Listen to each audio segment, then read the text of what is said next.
Hi, I'm Jerry Rushing, and I'm back on Redirect. And I want you to know that you have something to offer someone. Hello, and welcome to the Redirect Podcast, where we have spirited conversations and tell stories about finding purpose in retirement.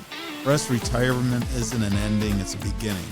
Time to redirect your energy, wisdom, and passion toward new horizons. Whether you've recently retired, are planning for that transition, or are years into this journey, this podcast is your companion in navigating this meaningful chapter of life. Hey, Kurt and Adam.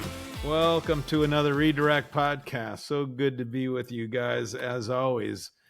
I got a question for you.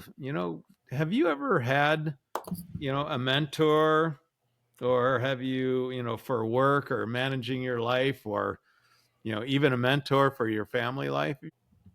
I recently, within the last 4 months, acquired a mentor relationship with a close friend of mine. And prior to that, no, I hadn't officially engaged in that. I did have a lot of people that I counted on in an informal way. And likewise, I got to build into some people in an informal way, but in an official capacity until recently, no. And it's the same answer for me. Officially, in my work years, I didn't really have a mentor. There wasn't a mentor program in the places that I worked. They didn't take the time to, pair people on up and that. However, there have been people in my life that I've reached out to in regarding various subjects. So, for example, Gene Sherman is a pastor up in Cleveland area, and he is my spiritual guy where I have questions, and he sort of helped me, come to the Lord, which was sort of cool. I used my dad because he was in sales for so many years, and we used to get on the phone and have conversations about sales strategies, techniques, and just disciplines and things of that nature.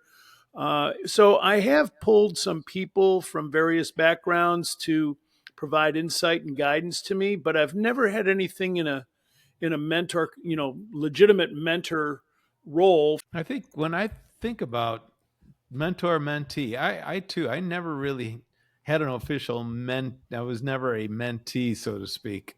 And all the jobs that I had, I believe we're going to be talking to the one guy that I would call my mentor.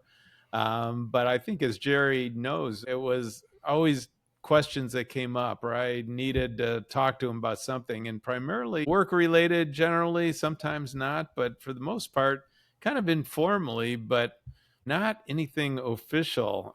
I found myself in my last job in the agency, being more of a mentor to a lot of people. Came up and would ask, just questions about either work or life or both, and had the opportunity to be there for them, to give them, boy, what my life has taught me, and be able to pass that along, which I think is an unbelievably big part of going into my next 30 years, as I'm looking forward to really working on that and doing more official things in organizations as a mentor to people, because I think all of us have got unbelievable backgrounds to share, blessings to share from our entire life, and we're going to have the opportunity to do that. So which kind of brings me to the fact that I get to welcome back our friend of Redirect Podcast, Jerry Rushing.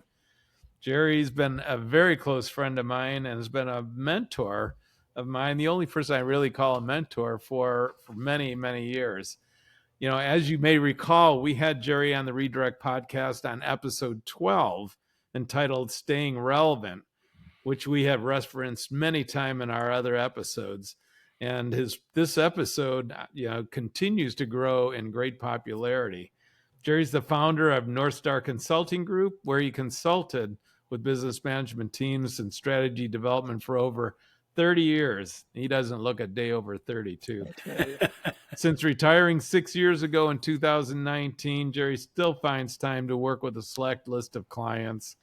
I recently enjoyed spending some time with Jerry in Waleska, Georgia, where he lives, on the golf course primarily, and there's no better mentor-mentee opportunity than to be on a golf course.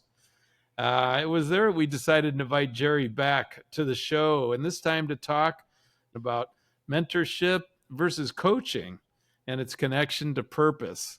So, Jerry, welcome back to the Redirect podcast. Thank you. Glad to be back. It's my pleasure for sure. I think when last we spoke, we talked about relevancy.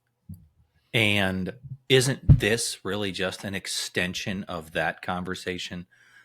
We get into specifics of mentoring and mentee relationships, but if you're looking for a position to be relevant in the world, my goodness, building into the next generation or building into somebody who needs your insight, your encouragement, your expertise, isn't that relevance?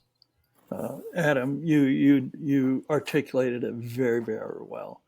The reality is, we all need something from somebody at some point in time. We weren't designed to make this life journey alone, and I think that's directly from our Creator. We were designed for community. We were designed for interaction. We were designed to need people, and people need us. And I think that I want to spend a little bit of time unpacking the difference between mentor and coach. And a lot of times people use these kind of interchangeably. And very honestly, you can be a mentor and a coach and a mentor, but you can also be them individually and distinctively because they are very, very different at its core. I'll be very kind of broad stroked, and then we'll sort of drill down in some of the specifics here. Mentor, kind of the overarching theme of that is trusted advisor. Kind of a descriptor would be trusted advisor. A coach is a skill trainer. The word coach has a very interesting word origin. I thought it was fascinating. And I don't want to get too academic here or too dull, but it actually comes, the word coach is derived from a Hungarian village, and it's spelled K-O-C-S, Cox. And in that little Hungarian village, that was where the coach, where a coach was invented, a horse and coach, where you carried people. And the term coach was it was a derivative from that, was in England, but it was later to expanded to encompass the idea of someone who carries or helps another person get to another point. So a coach helps a person get from point A to point B. And so you help carry them along, but it's particularly focused on a skill or a need. I need coaching on how to be a better tennis player. And so you get a person to help you. What am I doing right? What am I doing wrong? It's very specific. It's very detailed in nature. A mentor tends to be more broader in nature. You may coach on specific things, but there's something about mentor that is deeper, more life, involves more life and trajectory of life. Maybe a good way to sort of distill it down is a mentor is kind of a compass, a coach is kind of a map. A mentor is kind of a compass, a coach is a map. Yeah, so a mentor, you can say, this is, be it with Dale. Okay, you look at this. Where's that going to take you? What's going to happen? What's that going to mean for you? You help articulate kind of what's the bigger meaning to things, the trajectory of things. Whereas if I'm teaching you or training you to fix your faucet, I'm coaching you at that. And I say, okay, you take this wrench, and it's very specific, very prescriptive, and very defined in nature. You're not holding the tennis racket correctly. You need to maybe turn it a little bit more this way, or whatever those things may be. And so I find that a mentor, I don't remember anything specifically I've ever coached Dale on, but we spend a lot of time talking about stuff because he's never had a need from me that as directly I have this skill deficiency. But I do have needs as it relates to what does this mean for life? What does this mean for my business? What does this mean for whatever we're facing with these problems and things? And the thing that I loved, when I contacted Jerry and would ask him, he knew enough about me to be able to give that advice, kind of that general direction in a couple different areas of life, be it, work, be it personal, be it spiritual. I think what I really loved and came to expect is, he's going to be able to give me that trusted advisor. I think if he was my tennis coach, he's not teaching me how to hold the racket. He's kind of teaching me how to get in the head of my opponent and a long-term strategy of how to win matches in general and how to attain the championship someday. But it would be on a lot of different levels in my mind now that I'm thinking about it like that. There's no question that the two terms overlap a lot, and so can many times is used interchangeably. But I think it is important in any kind of relationship is if somebody's wanting something from me, okay, is this a fixed need where I'm helping them with a specific need that you're asking me, or is this an ongoing relationship where it's going to be expanded? And so a lot of times coaching, you go to somebody with a particular need and you're getting coached, be it in business. You go to someone and say, hey, I don't know how to navigate this client. And so they're coaching you on how to navigate the client. Over time, the relationship is built and trust is developed, and that other person really maybe organically starts becoming a mentor. So can anybody be a mentor? I think so. I think so. I think anybody can be a mentor. I think very honestly, this may sound odd, you can't always be a coach because you can't coach something you don't know. So using that statement, if I want to be a mentor, do I need a coach in order to help me become a mentor? Well, there's something to that because the reality is, and people have asked me about being a mentor, it is one of those things you don't go out and seek. You don't seek to be a mentor. You don't seek to be a mentor because a lot of times, and let's be real here for a second. You can go back to your work days. How many times have you seen an individual do something and you want to offer them some advice or offer them, and they give you the Heisman move? They don't want to hear anything you have to say to them, even though they're doing something that you know is detrimental to them, or they could do it in a much more effective way, but they just don't want to hear it. They don't want to receive the information. Now, a coach, kind of go into this contract kind of mode. I have a need. I need a coach. And so you agree. And so there's automatically kind of a structural agreement there. I need your help with this client. Bam. Okay, we can talk about it. And it's kind of an agreed upon relationship. And even if it isn't explicit, like, hey, I need you to coach me how to do this, it's implicit in the sense that, hey, how do you think I ought to go about doing this?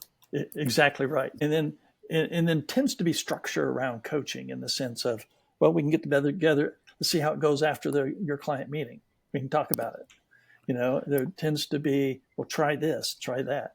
But now you mentioned that, every person that I've ever experienced when they say, hey, I'm going to be a life coach or I'm going to be a coach, or they talk about it, they generally have studied some kind of a program that's got very specific goals and rules and ways you're going to follow, and you're going to follow this pattern, or you're going to follow this way to succeed at doing what you're doing as a coach. And it's much more specific. It's much more structured, planned. It's much more structured, and it's almost branded. I mean, they have brands of these programs out there. Mm-hmm. And it's really interesting because I, in my next 30, thought, wow, should I be a mentor or could I be a coach? And this has already helped me understand and know that being a mentor is would be I would be more successful at that than trying to get somebody to follow a program. So my time with my mentor so far, and we're somewhat early in, and I sought him out. I said, "Hey, Okay. I want to engage in an ongoing relationship with you where I am asking you to mentor me, like specifically." And the things that I sought, the reasons I sought this guy out is he's as well-rounded as an individual as I think I've seen. He's got his family life together, his relationship and his walk with God is together, his relationship and service to his church is together, professionally highly accomplished.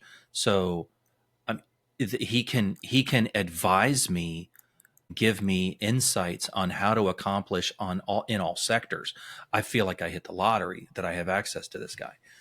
And I can already feel there's, in some of our very early conversations, there's going to be coaching moments like, okay, here's what you do. Go about it this way.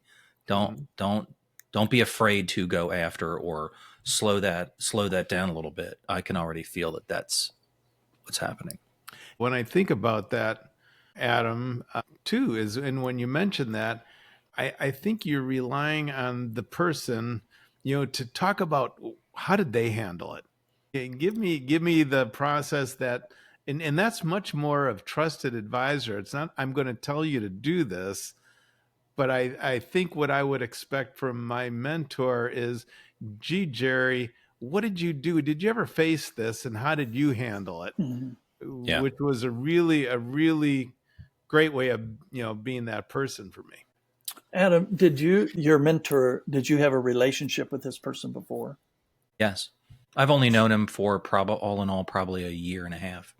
But you've had some kind of relational involvement with him. Yes. Okay. Non-professional. Right. We will rejoin our conversation in just a moment. Thank you for listening to the Redirect Podcast. We appreciate your support. Do you love what you're hearing? Don't keep it to yourself. Follow the Redirect Podcast on Apple Podcast and Spotify and never miss an episode that inspires your next chapter in life's journey. While you're there, hit a 5-star rating, leave a review, and share your favorite episode with a friend who's ready for their own life pivot. And don't forget to join the conversation on Instagram at The Redirect Podcast. Comment, tag us, and let us know how you are redirecting your journey. Now let's get back to today's conversation. Jerry, you made a comment earlier that, you don't seek to be a mentor. It comes to you. And I agree with that. As I said, when I was involved with this Leadership Academy, my previous employer, I asked that same question. When they asked me to be a mentor and then they were going to assign me people, Mm-hmm. I would say my understanding of a mentor is that someone sees something in me that they want to learn from me, and they approach me and say, hey, can I sit down with you? But what's really interesting is that I did a little research on places here in Cincinnati where you can be a mentor. We can be mentors in other ways without being this business-oriented mentorship that I think we've all been having the conversation on, where it's just people wanting to be available to people for relationship and to help in their life journey. Safe to say? That's exactly right. That's where the terms mentorship and coaching get kind of messy because I do see mentorship being a relational, a built on a relationship over time, to become really a mentor. When people ask me, just me, so it's different for everybody, but I've had people come up to me, and it's quite a compliment when somebody says, hey, can I just pick your brain, or just, meet with you periodically? And I'm happy to do it. But I always put the weight on them and saying, I'll be responsive. You give me a call, you set up a lunch, you whatever it is. Because part of it is I don't want to set up structure when they're not wanting structure yet. I'm sort of being sensitive to kind of how much do they really want help? How much do they really want? So that's me. and maybe this is the time to sort of go to kind of the next step that is really kind of the core to the issue of coaching and mentoring. And it's the foundation of any relationship, and that's trust. And I want to dissect it a little bit here because it does fit very nicely with this issue of mentor and a coach. I know all of you are familiar. This is definitely a Stephen Covey component with 7 Habits. But he says that trust is built on 2 distinct elements: the balance between character and competence. Trust is such a loaded word. I've realized more and more, and this is one of those things, I make this statement and people go, I don't know about that. But you think about it and it's invariably true. You cannot have a meaningful relationship without trust. Mm-hmm. Trust is the lifeblood of a relationship. And one of the best metaphors I've ever heard, and I wish I could own this metaphor or analogy because I think it is so descriptive. Trust is the immune system of a relationship. Think about an immune system for a second. If the immune system is strong, it's not susceptible to diseases or bacteria or things of that nature. Dale and I go way back. We have a high trust. If somebody comes along and says to me, Dale said this, and I go, because we have high trust, I automatically go, that doesn't sound like Dale. I don't automatically take it. And I may even go to Dale and say, Dale, did you whatever? But if we have very low trust and the immune system is very low, somebody says, you don't know what Dale said? I bet he did. That sounds just like Dale. That sounds a bit like loyalty as well. Oh, yeah. Maybe does trust and loyalty go hand in hand in that? I think loyalty is a result of trust. Yeah. That phrase reminded me of a story that is very worth telling. I had an opportunity to go with the CEO to Purdue University. He was talking to some students, and I'd done a lot of work with this CEO. And he was talking to students, and he said that he was talking about his company, and he said the most valuable and important thing is loyalty. He says companies can buy, your time is a commodity. We buy your time. He says loyalty is the only thing that's reflected. If I'm loyal to the client, to my employees, they'll be loyal to me. In essence, that's trust. Mm-hmm. There's a trust there.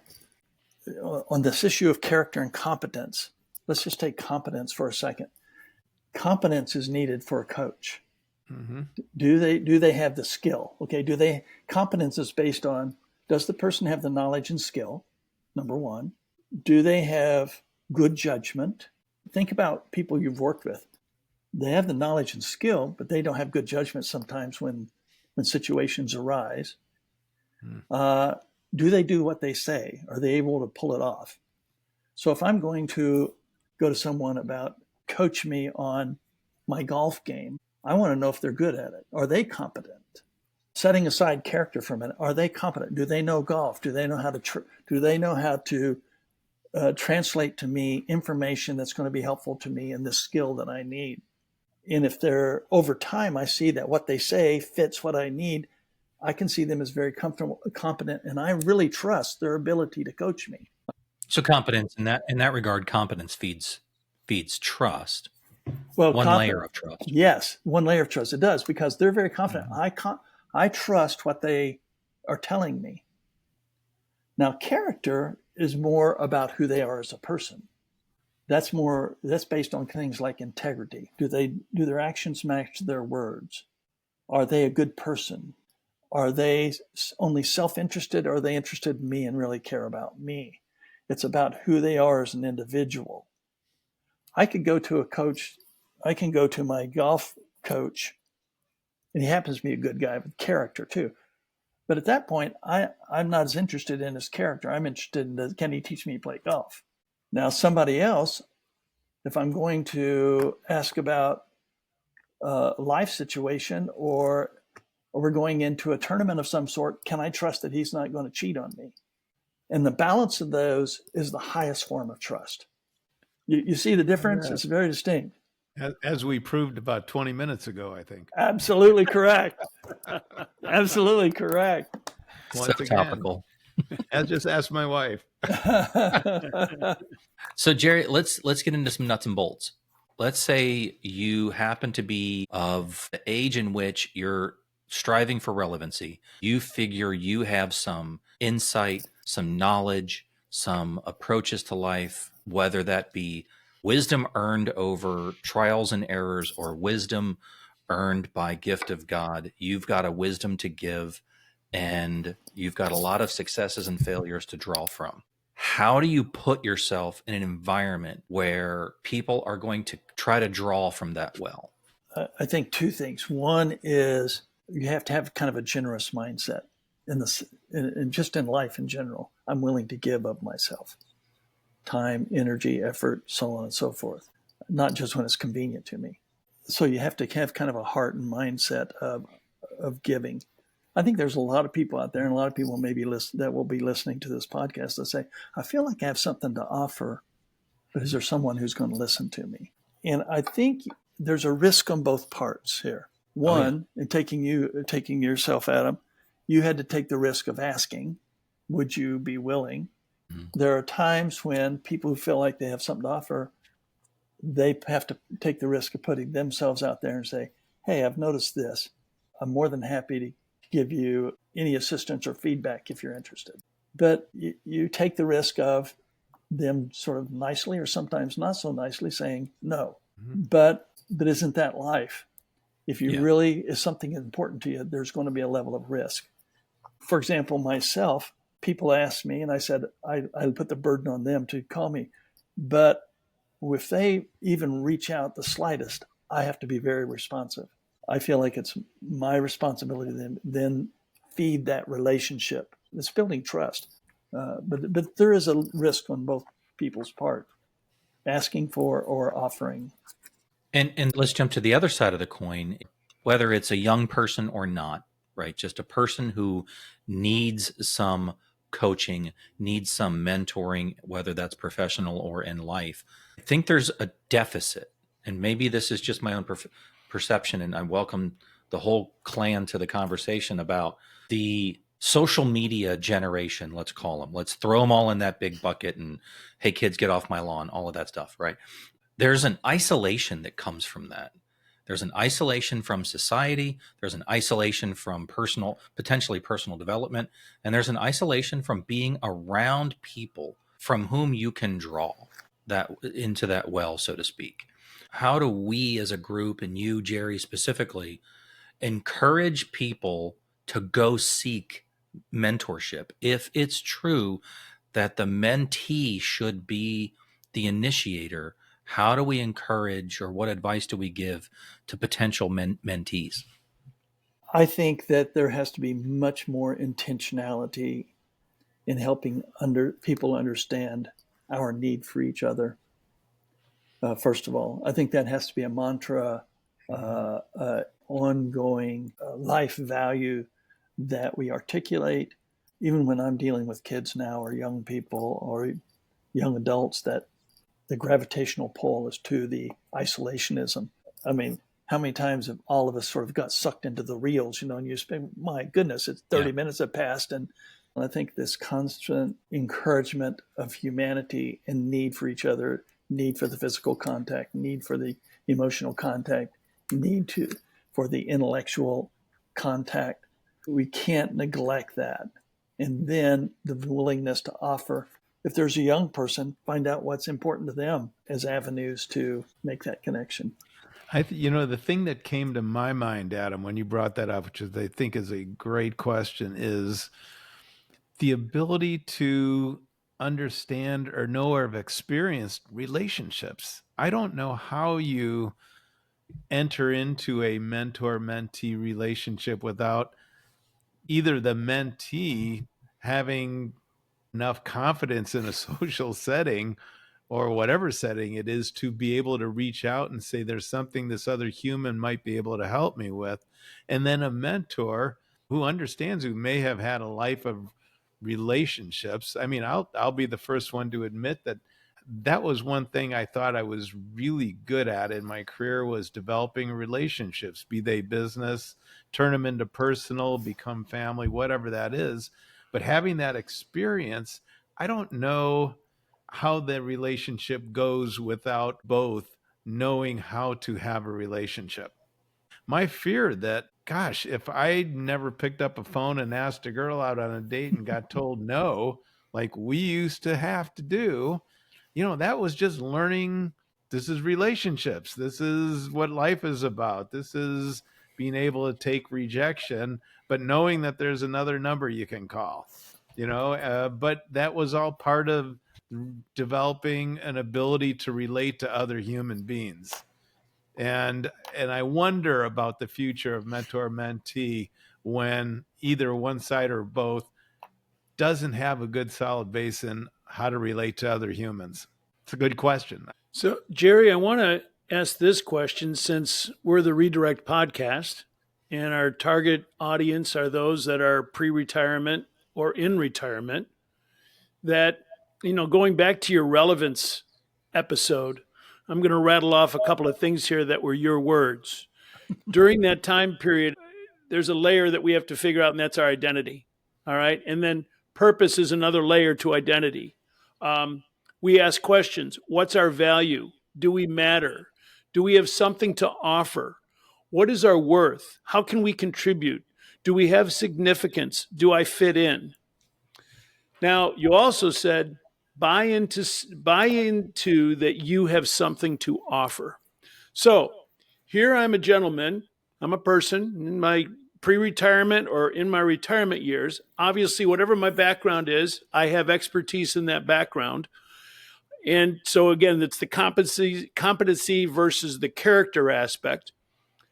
How can someone who is in retirement that has a lot to offer get involved with some place or some situation where they can help one another? Because what I'm hearing we're talking about here with relationship, yeah, I get it. As I get to know guys in my Bible study and we have more small groups and more conversations, creates the opportunity for someone to say, hey, Kurt, can we go out for lunch? Just you and me, I want to chat. And then maybe that would come to a point like, hey, Kurt, it's been great meeting with you for 3 months. I've got somebody else over here that I think could really benefit by hearing from you because of the things I've learned from you through your experiences as well as the way you live life. But if we want to make people redirect themselves that have a lot to give back, how can that individual get into a situation like that where they can establish a relationship and maybe go on to help people with life decisions or just to have another person in the back to give a call to? I think three things come top of mind. One is just understanding that relationships evolve and develop over time. Know that, when you meet somebody, like meet a girl, you date, it's this whole notion of just how do we learn to just, are we compatible? Is there something there we connect? There are some people we just naturally connect with for whatever reason. So just understand that relationships take time. And so I may offer something to somebody. Secondly, you have to be willing to step out and take a risk. We talked about that. But I think it's important to find need, because people are most open at the point of need. And what I mean by that is that, okay, it may be very structured at first. Okay, I'm interested in homeless. Okay, where's the point of need? Maybe it's, do I help the person that's homeless, or do I try to help the person that's helping the homeless? Both are important, Mm-hmm.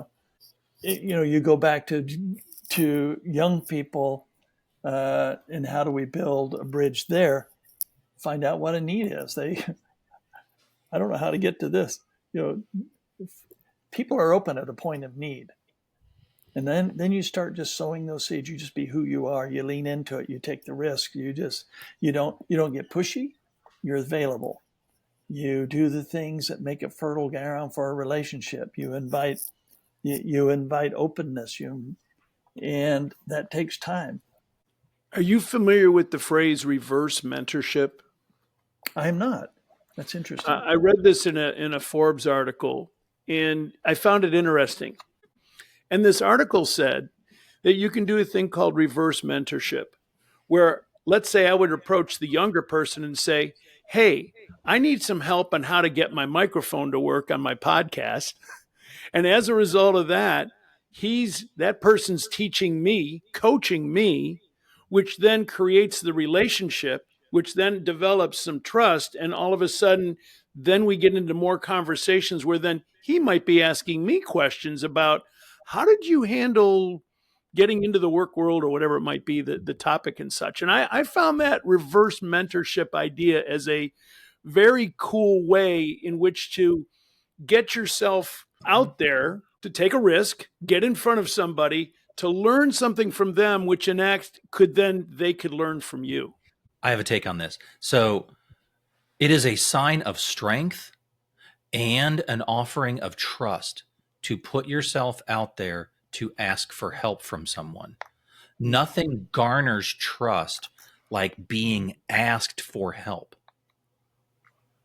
Right? Yeah. So I really like your example of the podcast microphone thing that none of us have ever experienced. If you should ask someone, "Hey, will you help me with this?" That idea of fostering a dialogue and creating a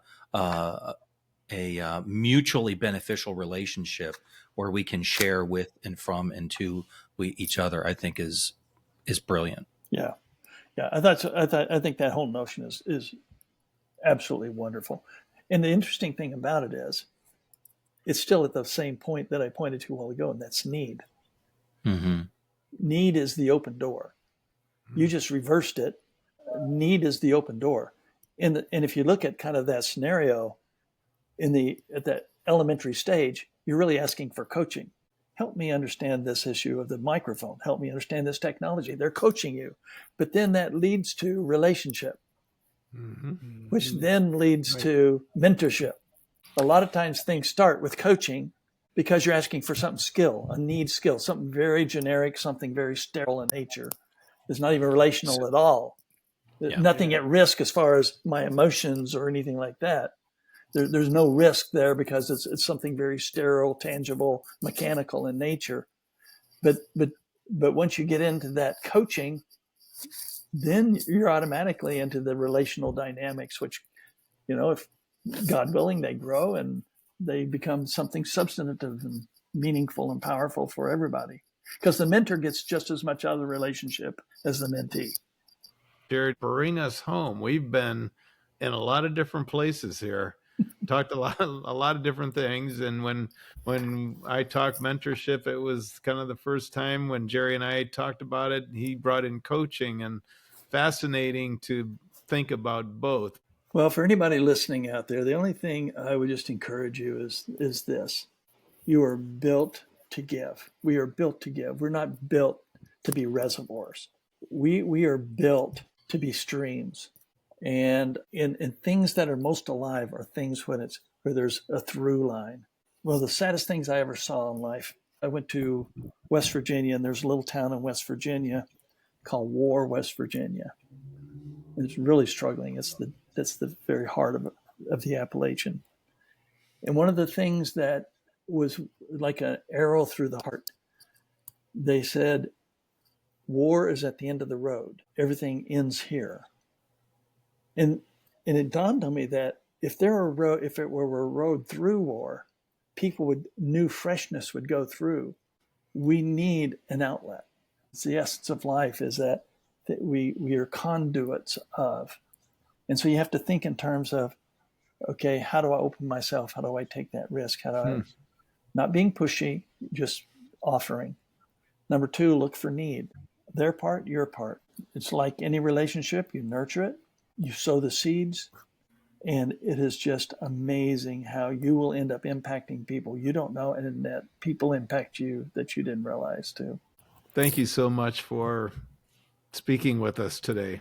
My pleasure. Jerry, thanks, man. Again, another home run. Well done. Great topic. We'll get you your 3rd, 4th, and 5th episodes so we can get you the jacket. microphone. I think I need to head Microphone. down for another golf game so we come up with a couple more topics. That's right. I think that was about the fifth hole. And Jerry, I think I need help with coaching and mentoring, so I might be giving you a call. All Come right. on. I got it. Catch you next time on the Redirect Podcast.